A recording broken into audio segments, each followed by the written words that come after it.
Hello everyone, welcome to my Session 9 Teaching Memo. Tax day is upon us, but we all get a reprieve until Tuesday because it came on Sunday. Don't understand that, but I'll take it.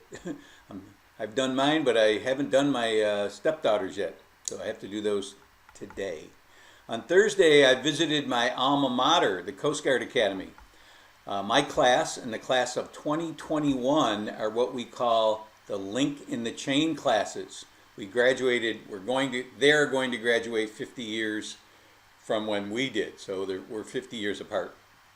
So during the 4 years that they're at the academy, we participate in various events.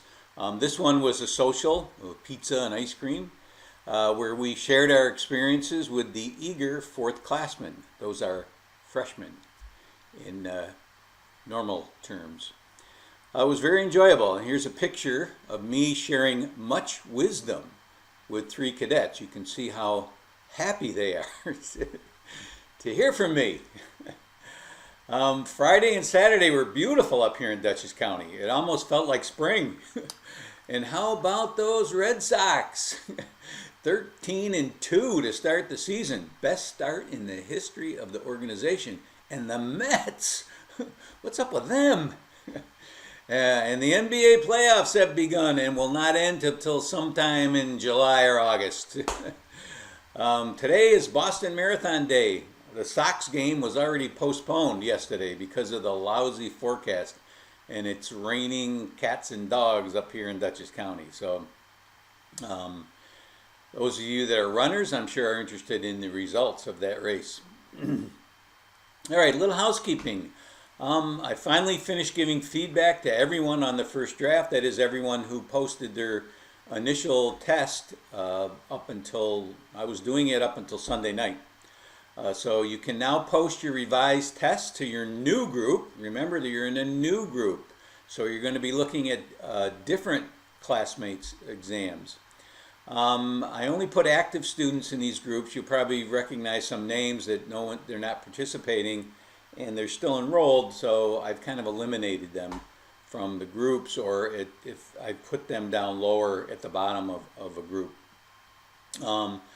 Unlike the first ones where several people have either withdrawn or stopped participating in the course. So you need to take and repost the tests of your group members and others to get 6 or 10 total responses. Feedback is good in this one, but it's not mandatory. But I would advise you or strongly suggest that you do give feedback, especially to those who may be struggling with their learning targets, who may be struggling to make 2-column matchings or fill-ins with only 1 blank per fill-in. So this will again be graded using a modified discussion board rubric. So only your post when you post your answers. Now remember, your answers need to be attached is posted as an attachment. Any feedback you give should be typed into the text box.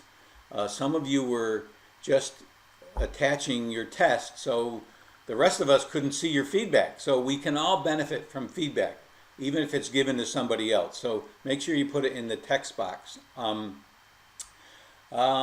I also mentioned in the last teaching memo that in the true-false test on chapter 14 on test prep, there is again what I consider a poorly worded question. If you got one wrong and you absolutely feel that it was correct, send me an email with your rationale for answering the question the way you did, and I may give you credit, depending on the mood I'm in. I want to give a shout out to many of you who gave extensive feedback to your classmates in the last DB, in the select the response test with feedback discussion board. My feedback is pretty basic. It's about formatting. It's making sure your questions are aligned. It's making sure your targets are specific and measurable. But I don't give a lot of feedback on your wording, and I don't get into that kind of detail. Many of you did, which I appreciate, and will only make each other, all of you, better test creators.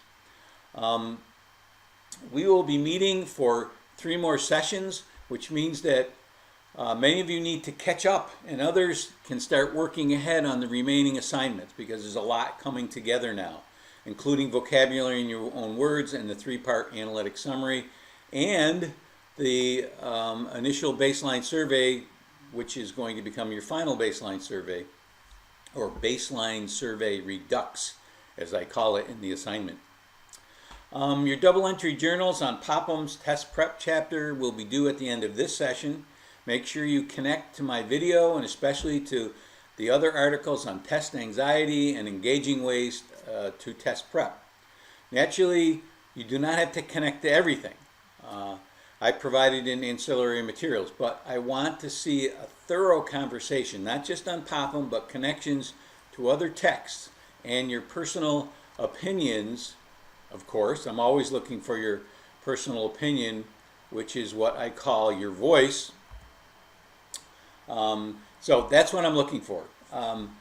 I think I even gave an exemplar DEJ, an exceptional exemplar in the last session's course materials or ancillary materials. So check that out if you haven't started yet.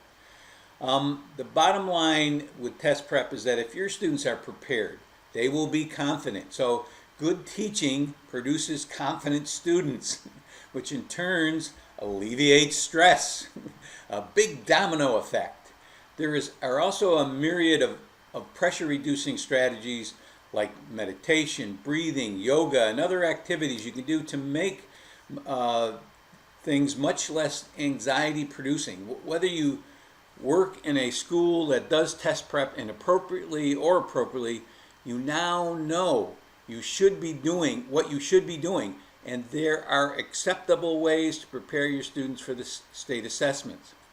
This topic is so important because so many veteran and new teachers are not aware of the educational defensibility principle, or that there are easy ways to relieve test anxiety. The biggest thing, in my opinion, is your attitude about these tests, and because I really believe that if you think these tests are bad, if you think they make kids throw up, if you think that you did badly on these tests, you are going to transfer that belief to your students, which will affect their outcome. So please be cognizant of that. Be mindful. You know, oh yeah, and it's okay not to believe all those things. It's okay.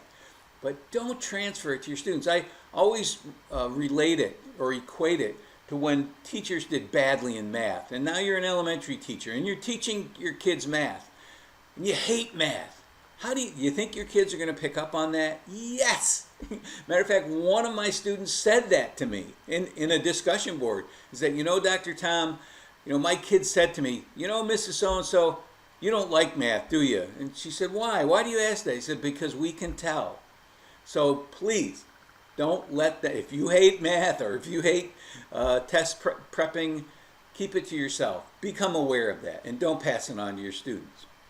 In my opinion, it's unethical to say the least. But unfortunately, it's often done unconsciously. So be aware of your attitude and be mindful. Okay, that's it. I will return with, or make sure you go to my assignment video to get session 10 assignments and what you need to get done, because time is running out.